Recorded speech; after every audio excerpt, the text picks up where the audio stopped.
Halo semuanya, apa kabar hari ini? Semoga sehat selalu dan semangat untuk belajar hal yang baru ya. Perkenalkan, saya Asni Amalia Saputri dari Politeknik Negeri Ujung Pandang.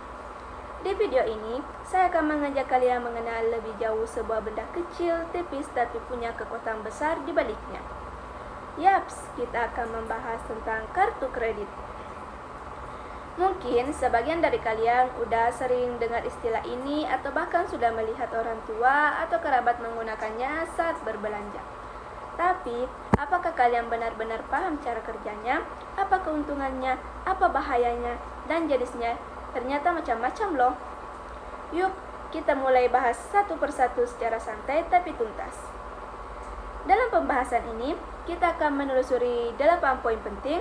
Yang pertama, pengertian kartu kredit, sejarah munculnya kartu kredit yang ternyata udah lumayan lama eksistensinya, bagian-bagian dari kartu kredit, baik sisi depan maupun belakang, alat-alat pendukung yang bikin kartu ini bisa digunakan di mana-mana, mekanisme atau alur kerja kartu kredit, dari transaksi sampai pembayarannya, metode pembayaran tagihan, karena ternyata bukan cuma satu jenis ya, keuntungan dan kerugian dari penggunaan kartu ini, dan yang terakhir klasifikasi atau pengelompokan jenis kartu kredit berdasarkan berbagai faktor. Siap? Yuk lanjut ke poin pertama. Pengertian kartu kredit. Jadi, apa sih sebenarnya kartu kredit itu? Kartu kredit adalah alat pembayaran, tapi bukan sembarang alat pembayaran. Kalau kita biasanya bayar langsung dengan uang tunai atau saldo rekening, nah, kartu kredit berbeda.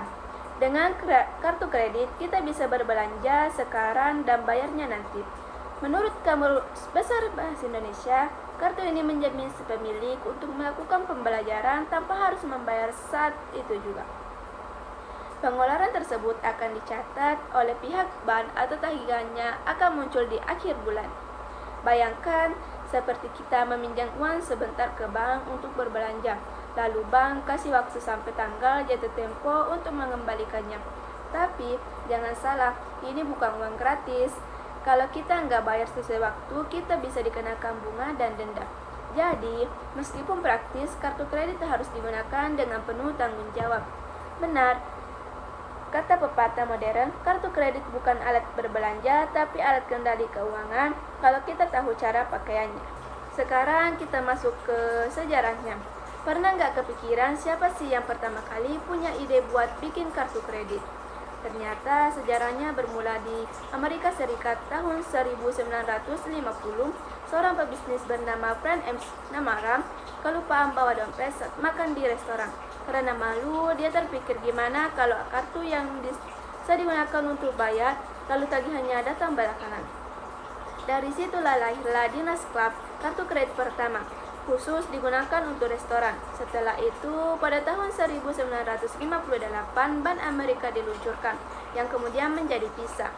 Lalu, tahun 1966 muncul Mastercard yang sekarang kita kenal sebagai Mastercard. Dan di tahun 1080-an, kartu kredit mulai menyebar ke seluruh dunia, termasuk ke Indonesia. Dulu hanya tersedia secara fisik, sekarang kita bisa pakai versi digitalnya, alias virtualnya. Canggih ya, dari dompet ke ponsel, teknologi keuangan memang berkembang pesat. Sekarang mari kita lihat lebih dekat kartu kreditnya. Di bagian depan ada beberapa elemen penting. Pertama, logo bank penerbit. Ini memberitahu siapa yang mengeluarkan kartu itu, biasanya bank lokal atau internasional. Yang kedua, nomor kartu, biasanya 16 digit. Ini unik dan jadi identitas utama kartu kita. Yang ketiga, nama pemilik kartu, dan yang keempat, masa berlaku kartu. Biasanya ditulis dalam format bulan atau tahun, misalnya 0528 berarti berlaku sampai Mei 2028. Dan akhirnya, logo Master Visa yang menandakan di jaringan mana kartu ini bisa digunakan. Kalau semua ini nggak ada, kartu kita bisa dianggap tidak valid saat digunakan.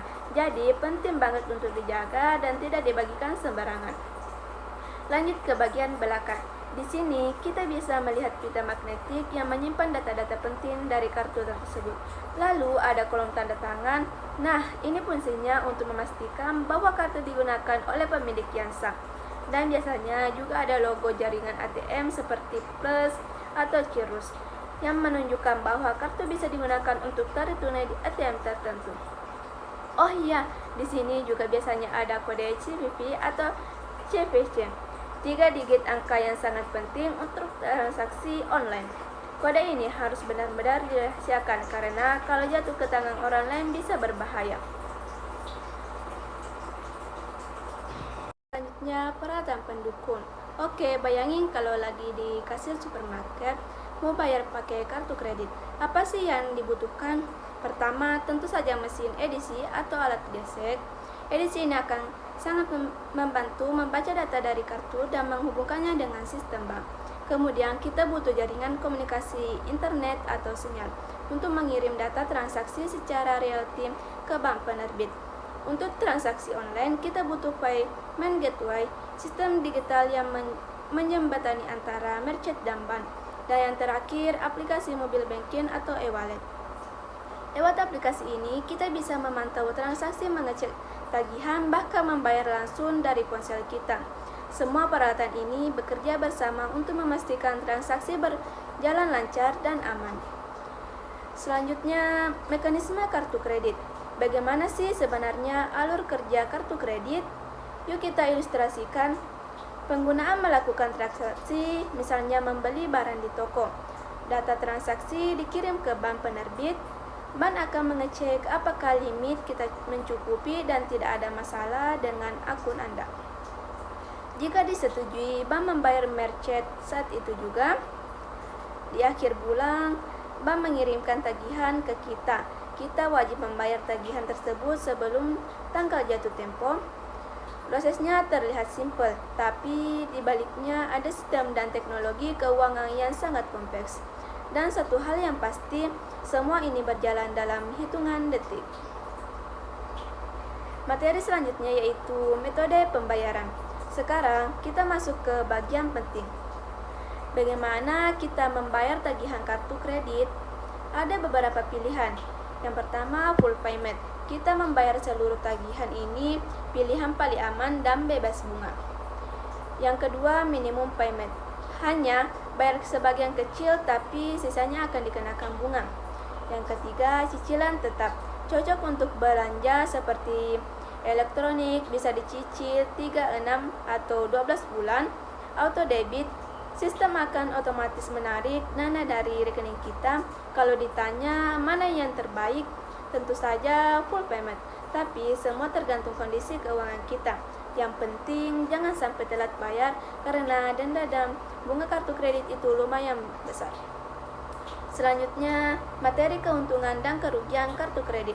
Sekarang kita bahas yang menarik, keuntungan dan kerugian kartu kredit. Keuntungannya yaitu praktis dan tidak perlu bawa uang tunai, aman karena kalau hilang bisa diblokir, banyak manfaat tambahan seperti diskon dan poin, cashback, dan asuransi. Cocok untuk keadaan darurat. Adapun kerugian kartu kredit yaitu bisa membuat kita boros dan konsumtif, bunga tinggi jika tidak membayar lunas, ada biaya tahunan dan denda keterlambatan. Kalau disalahgunakan bisa merusak skor kredit kita. Intinya, kartu kredit seperti pedang bermata dua, bisa sangat membantu tapi juga bisa menyulitkan jika tidak digunakan dengan bijak. Materi selanjutnya yaitu klasifikasi kartu kredit. Sekarang kita bahas jenis-jenis kartu kredit. Dilihat dari penerbitannya, ada kartu yang dikeluarkan bank, ada juga dari lembaga non-bank seperti perusahaan pembiayaan. Dari tujuannya, ada kartu umum yang bisa digunakan untuk berbagai kebutuhan, dan kartu khusus seperti corporate card untuk perusahaan. Kalau dilihat dari fasilitasnya, kita mengenal beberapa tingkatan, klasik, gold, platinum, signature, hingga infinite. Semakin tinggi levelnya, biasanya limitnya juga lebih besar, dan fasilitasnya tambahan lebih banyak. Ada juga pembagian berdasarkan pemilik, seperti personal card untuk pemakaian pribadi, dan supplementary card untuk anggota keluarga. Dan yang terakhir, ada kartu domestik yang hanya bisa digunakan di dalam negeri dan kartu internasional yang bisa dipakai di seluruh dunia. Jadi, pilih kartu sesuai kebutuhan dan kemampuan kita ya. Nah, teman-teman, itu dia pembahasan lengkap tentang kartu kredit. Dari sejarahnya, cara kerjanya, sampai bagaimana memilih dan menggunakan secara cerdas. Semoga setelah menonton ini kamu gak hanya tahu cara pakainya, tapi juga paham tanggung jawabnya. Ingat, kartu kredit bukan uang tambahan, tapi alat bantu finansial yang harus dikelola dengan bijak. Gunakan untuk hal-hal yang benar, perlu bukan untuk gaya hidup semata.